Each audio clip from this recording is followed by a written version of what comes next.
जर तुमच्या शासकीय जमिनीवर अतिक्रमण असेल तर ते तुम्ही नियमित म्हणजे रेग्युलराइज करू शकता.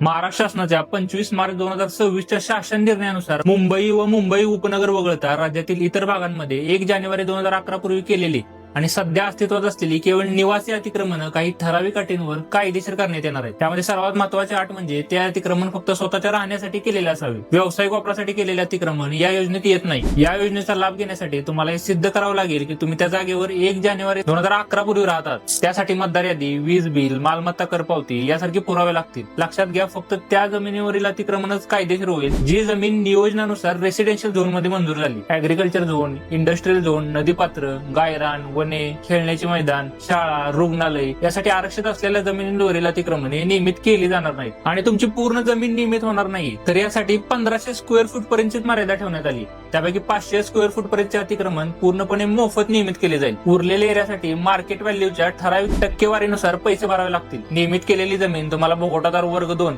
या स्वरूपात दिली जाईल. त्यामध्ये पुढील 5 वर्ष तुम्हाला ती जमीन विकता येणार नाही, भाड्याने देता येणार नाही किंवा तिचा वापर बदलता येणार नाही. 5 वर्षानंतर आवश्यक ती कायदेशीर प्रक्रिया पूर्ण करून ती जमीन वर्ग 1 मध्ये रूपांतरित करता येऊ शकते.